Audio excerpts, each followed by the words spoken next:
हम तो बहुत गरीब आदमी है साहब, और मजदूरी करने के लिए यहाँ पे कमा के खाते हैं। लगभग 100 लोगों की तादाद में आके सीधे मेरे परिवार पे हमला एकदम इतनी बुरी तरह से किया है। मेरे उन्होंने पैर में रॉड से वार किया है और बहुत ही भयानक मंजर था। साहब हम तो यहाँ से बेच के चले जाएंगे साहब, हम तो अब दिल्ली में रह नहीं पाएंगे। हमें लग रहा है कि इन लोगों से हमें दिन रात इतना खतरा हो गया है। गला भी हम लोगों को दबा लिया और सारी हमारी लड़कियों को बेड टच किया है और गंदी गंदी गालियाँ बकी हैं, लेकिन हम सुरक्षित नहीं है साहब, बिल्कुल नहीं है साहब सुरक्षित। अब तो बिल्कुल ही नहीं है साहब।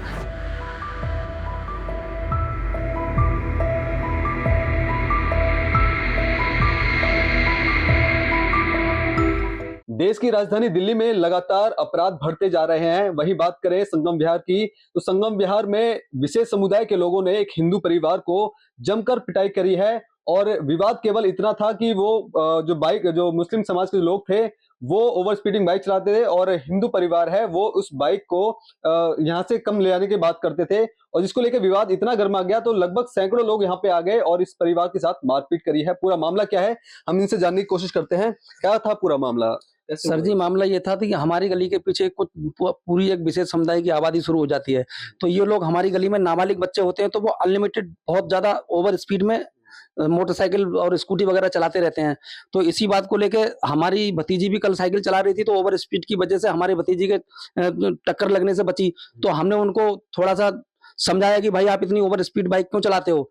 तो इतनी सी बात पे वो उनको इतना बुरा लग गया कि पीछे से कई सारे 10-15 लोगों को तो पहले लेके आए, हम लोगों को धमकाने लगे। तो उस मामले को शांत कर आके जैसे तैसे वो वापस चले गए। उसके बाद में फिर उधर से वो सैकड़ों की तादाद में, लगभग 100 लोगों की तादाद में आके सीधे मेरे परिवार पे हमला एकदम इतनी बुरी तरह से किया है कि सबको इतनी बुरी तरह से मारा है। औरतों को भी मारा, बच्चों को भी मारा और मेरे को भी मारा। मेरे भाइयों को तो सरिया पैरों में बहुत जोर से मारी है, गला भी हम लोगों को दबा लिया और सारी हमारी लड़कियों को बेड टच किया है और गंदी गंदी गालियां बकी हैं। मेरे पास तो सारा वीडियो रिकॉर्ड किया हुआ है, उसमें सब कुछ गालियां देते हुए भी दिखाई दे रहे हैं। तो सर हम तो बहुत गरीब आदमी है साहब, और मजदूरी करने के लिए यहाँ पे कमा के खाते हैं।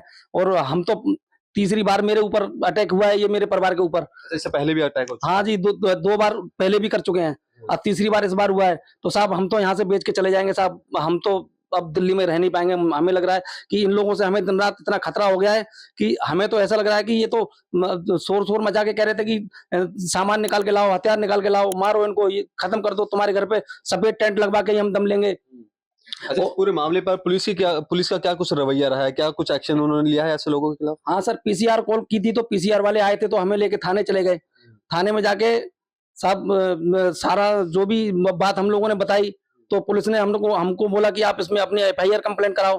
तो वहां पे जाके ये हुआ कि पुलिस वाले बोले चलो आपस का अपना अड़ोस पड़ोस का मामला है, तो आप इसमें कंप्रोमाइज कर लो। साहब हम जब थाने में थे तो हमारे घर पे हमारा एक छोटा भाई अकेला था, तो भी ये 15-20 लोग मेरे घर पे आके मारने की बात करने लगे, धमकियां दे रहे थे। तो हमने तो साहब डर के मारे जैसे भी बताया हमने लिख के दे दिया साहब, लेकिन हम सुरक्षित नहीं है साहब, बिल्कुल नहीं है साहब सुरक्षित। अब तो बिल्कुल ही नहीं है साहब। हमें ये अंदेशा है कि अगर पुलिस प्रशासन ने और शासन ने अगर हमारी सहायता नहीं करी तो शायद हमें लग रहा है कि हमारे घर में से किसी ना किसी को ये मार ही देंगे साहब, मार ही देंगे। देखिए जो हिंदू परिवार है बेहद डरा हुआ है, सहमा हुआ है, क्योंकि जिस तरह से जो हमला हुआ है बेहद ही चिंताजनक वाला है। और थाने में भी केवल कार्रवाई नहीं की जाती, मामला कॉम्प्रोमाइज के लिए बोल दिया जाता है। और जो हिंदू परिवार है वो डरा हुआ था, उन्होंने कॉम्प्रोमाइज कर दिया, लेकिन बावजूद उनको अभी भी धमकियां दी जा रही है। माता जी हमारे साथ मौजूद हैं।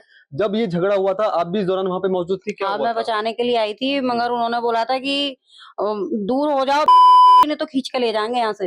ऐसा गाली दे के बात हाँ, कर रहे गाली, वो उन बिगर गाली से बात नहीं कर रहे थे, लड़कियों से किसी से भी वो बिगर गाली से बात थे? नहीं आपको कर भी मारा? रहे। नहीं, मुझे मारा नहीं था, मगर गाली दी थी तो हम डर के मारे पीछे हो गए थे। हाँ, मतलब ऐसे वो कर ही रहे थे कि एकदम वो मतलब मारेंगे ही वो, तो इसलिए हम पीछे हो गए थे। और लड़कियों को भी हमने कमरे में बंद कर दिया था। ठीक है। तो हाँ। पीड़ित परिवार के कुछ ऐसे भी लोग हैं जिनको गंभीर चोटें भी आई थी, जिनका मेडिकल भी करवाने के लिए ले जाया गया था। क्या नाम है आपका? मेरा नाम उमेश है। हाँ, क्या हुआ था और कहाँ चोटें आई हैं आपको? मेरे उन्होंने पैर में रॉड से वार किया है और बहुत ही भयानक मंजर था। उनकी तादाद बहुत ज्यादा थी। कितने लोग थे वो कह पाना मुश्किल है, तकरीबन 150-200 के आसपास भी हो सकते थे वो। और हम अपने बचाव में अगर कुछ कर पाते शायद हमें इतना मौका भी नहीं मिला, और वो एकदम से हमारे ऊपर टूट पड़े। वो अचानक से वो लोग जो जितने आए थे वो कैसे पता आपको? जो मुस्लिम थे या विशेष समुदाय के जो लोग थे वो सारे वही थे? कुछ हिंदू भी थे क्या उसमें? उसमें अधिकतर जो आबादी जो थी वो नॉन हिंदूज की थी, क्योंकि उनमें से कुछ चेहरों को मैं पहचानता हूँ, मैं नाम नहीं जानता, लेकिन हाँ मैं जब कभी पीछे गली से पास करता हूँ तो मैं उन चेहरों को पहचान सकता हूँ। तो अब जब मेडिकल करवाया गया तो कहाँ क्या जो पुलिस की तरफ से क्या कुछ ऐसा बोला गया, क्या उनके ऊपर कुछ कार्रवाई की जाएगी, कुछ ऐसा बोला गया पुलिस ने? थाने में जाने के बाद में वहीं पे जो मेरे बड़े भाई ने कहा बस वही कार्रवाई हुई। उसके बाद में वहाँ पे हम कंप्रोमाइज लिखने के बाद में घर की तरफ वापस आ गए और उनकी तरफ से ये आश्वासन दिया गया है कि भविष्य में ऐसी कोई गलती है, ऐसी कोई घटना नहीं। अब कहीं डर का माहौल है, क्योंकि जिस तरह से लगातार धमकियां आपको परिवार को दी जा रही है, गुंडागर्दी की जा रही है, तो अब कहीं ना कहीं डर लगता है यहाँ रहने? डर तो बिल्कुल लगता है, क्योंकि जब हम थाने के अंदर थे तब हमें पता लगा था कि वो बार बार बाइक से इधर चक्कर लगा रहे थे और रैकी कर रहे थे। कल भी उनमें से एक पर्सन ने यहाँ पे आके रैकी की है और बिल्कुल यहाँ डर का माहौल है। आपके साथ भी ये झगड़ा हुआ था, क्या हुआ था उस दौरान और क्या कहाँ चोटें आई हैं आप लोगों को? चोटें मैं देख के बहुत घबरा गई थी। मैं अपने बच्चों को, अपने देवरों को मैं बचा रही थी। उन लोगों को मैं खींच रही तो मुझे धक्का मार रहे थे, बेल्ट छीन रही तो मेरे बेल्ट मतलब मार रहे थे वो लोग। ऐसे मैंने की चाहे हम मर जाएं पर अपने बच्चों को, अपने देवरों को, दोनों को नहीं मरवा डालेंगे हम। तो और फिर हमसे कह रहा तुम्हारे अपने पतियों को भेजो, तुमने अंदर बंद कर दिया है, नहीं तो हम सफेद टेंट लगवाना ही लगवाना है तुम्हारे दरवाजे पे। अब डर का माहौल लगता है, क्योंकि इस इलाके में लगातार जिस तरह आपने बहुत बताया डर लगता कि है। मुस्लिमों की संख्या ज्यादा है। बहुत डर लगता है हमें हम क्या सोचे कि मतलब अपने बच्चों को बाहर कैसे निकालें। हम नहीं निकाल सकते बच्चों को, बहुत दहशत है हमें। स्कूल भी नहीं भेज रहे डर के मारे। बच्ची ट्यूशन पढ़ाने जाती है, हम उसको भी डर के मारे नहीं भेज रहे। सब जगह फोन कर दिया कि बेटा हम कंप्यूटर क्लास मत जाओ, कहीं मत जाओ, घर में पैक हो जाओ।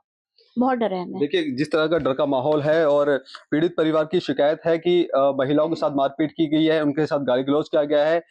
इनकी लड़की है, इनके साथ भी बैड टच की जो ये आरोप लगा रहे हैं, क्या हुआ था और कैसे आपको मारा? मुझे नहीं मारा, एक्चुअली मेरी छोटी बहन है, ये इसको मारा था जब लड़ाई शुरू हुई थी। मैं जब सारा सीन देख रही थी उसके बाद मुझे लगा कि इतनी बड़ी चीज है नहीं जितना बड़ा मुद्दा बनाया जा रहा है इसको। वो बेसिकली एक मुद्दा ही बनाया जा रहा था। तो मैं सिर्फ ये बोल रही थी कि आप लोग पहले बात को समझ लो कि ये बात है क्या। तो उन्होंने मुझे छूटते गाली दी और इतनी बदतमीजी कि उन्होंने शब्दों की मर्यादा ही पार कर दी। अब क्या लगता है, घर से बाहर निकलने में अब डर लगता है, क्योंकि जिस तरह लगातार धमकियां मिल रही है? घर से बाहर निकलने में तो बिल्कुल डर लगता है। अभी भी नहीं, जब से हमारी गली में काफी सारे होटल्स खुलते जा रहे हैं, जिस तरीके से एक समूह की आबादी बढ़ती जा रही है, तो गली में निकलना भी इतना मुश्किल हो गया है कि अगर हम लोग गली से बाहर निकलते हैं तो उनकी जो गंदी नजरें हैं वो हमेशा हमारे सामने रहती है। प्रशासन से क्या चाहते हैं, क्या हो ऐसे लोगों के खिलाफ? बिल्कुल कार्रवाई होनी चाहिए, क्योंकि ऐसे तो लड़कियां बाहर निकलेंगी ही नहीं, उनका निकलना मुश्किल हो जाएगा। जब हमारी सरकार हमेशा नारी शक्ति की बात करती है तो हमें लगता है कि सरकार को बहुत स्ट्रॉन्ग एक्शन इस चीज के ऊपर लेना चाहिए। ये बहुत गहन चिंता का विषय है। उनको सोचना चाहिए इस चीज के ऊपर कि अगर लड़कियां बाहर ही नहीं निकलेंगी एक विशेष समुदाय के डर से, तो फिर वो आगे कैसे बढ़ेंगी। तो देखिए इनके आंखों में आंसू हैं और आंसू ये बयां करते हैं कि कहीं ना कहीं इनको डर सता रहा है, बाहर निकलने में अब इनको डर लगता है, क्योंकि जिस तरह से लगातार धमकियां दी गई हैं, जिस तरह से इनसे बात की गई है, तो कहीं ना कहीं अब डर का माहौल भी है। और क्या कहना चाहेंगे अब, किस तरह से यहाँ पर कैसे रहेंगे आप, क्योंकि आप प्रशासन आपसे ज्यादा सुनवाई भी नहीं कर रहा है। जो भी पुलिस पीसीआर हुई थी उन्होंने सर मेडिकल भी आपका करवाया नहीं करवाया, तो आप प्रशासन से क्या कुछ मांग करते हैं आप? सर सबसे पहले तो हमारी गली में तो थोड़ी सी आगे सारे मुस्लिम होटल शुरू हो जाते हैं और उस लड़ाई में ये सारे के सारे मुस्लिम होटल वाले सारे के सारे उस लड़ाई में हमें पीटने के लिए आए थे। ये हमें अच्छी तरह से पता है, वो सारे लोग हमने देखे हैं, हम वीडियो में भी सब कुछ आ रहे हैं। तो ये होटल एक नहीं है, यहाँ पे कम से कम तो 50-40-100 होटल मुस्लिम खुल गए हैं मस्जिद के आसपास में। तो यहाँ बहुत अराजकता 24 घंटे फैली रहती है। हम लोगों ने तो अपनी गली से निकलना ही बंद कर दिया है। हम दाएं बाएं दूसरी गलियों से निकल के जा रहे हैं, यहाँ से हमारा निकलना ही बंद हो गया। बाइक मोटरसाइकिल लेके आते हैं तब ये अपना हमें रास्ता क्लियर नहीं करते, जिनसे कुछ बोलो तो तुरंत ही उठा के थप्पड़ी सीधा मारना शुरू कर देते हैं, गंदी गंदी गालियां बकते हैं। प्रशासन से आप क्या मांग करते हैं? सर प्रशासन से हम ये मांग करते हैं कि हमें सुरक्षा की गारंटी दी जाए, हमारी सुरक्षा करे। अगर प्रशासन हमारी सुरक्षा नहीं करेगा तो साहब हम तो मजबूर हैं, यहाँ से मकान जैसे भी अपना बेच बाच के जैसे भी हमने बनाया साहब, हम तो साहब बिल्कुल जाने के लिए मजबूर हैं और हम तो बिल्कुल सुरक्षित महसूस कर ही नहीं रहे साहब।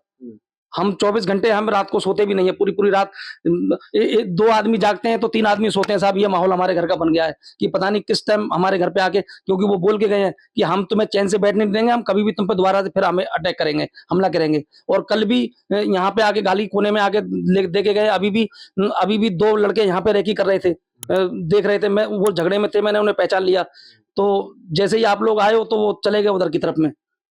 तो सब चारों तरफ से ये लोग रेकी कर रहे हैं, मुखबरी कर रहे हैं। हमें डर लग रहा है सब किसी भी टाइम हमारे ऊपर हमला ना हो जाए। ठीक है, तो देखिए जो पीड़ित परिवार है बेहद परेशान है, क्योंकि पुलिस का जिस तरह जो रवैया रहा है, कोई एक्शन नहीं लिया गया है, और जिन्होंने यहाँ पर मारपीट करी है वो भी अभी खुलेआम घूम रहे हैं। ऐसे में जो लोग हैं अब वो पलायन करने के लिए मजबूर है। उनका कहना है कि अगर प्रशासन की नहीं सुनता तो ये इलाका छोड़ के लिए चले जाएंगे। तब ऐसे में ये सवालिया निशान दिल्ली पुलिस पर भी खड़ा होता है और संगम विहार पुलिस थाने के एसओची के ऊपर भी खड़ा होता है कि आखिरकार उनके इलाके में इस तरह के बड़े अपराध हो रहे हैं और अभी तक एसओ साहब शांति से मूक दर्शक बने हुए देख रहे हैं। कैमरा पर्सन कमलेश कुमार के साथ मैं संदेश सक्सेना, punjabkesari.com, दिल्ली। अगर आप ताज़ा खबरों के साथ हमेशा जुड़े रहना चाहते हैं तो अभी हमारे YouTube चैनल पंजाब केसरी दिल्ली को सब्सक्राइब करें। साथ ही Facebook और Instagram पर भी हमें फॉलो करना ना भूलें। आपका समर्थन ही हमारी ताकत है। धन्यवाद।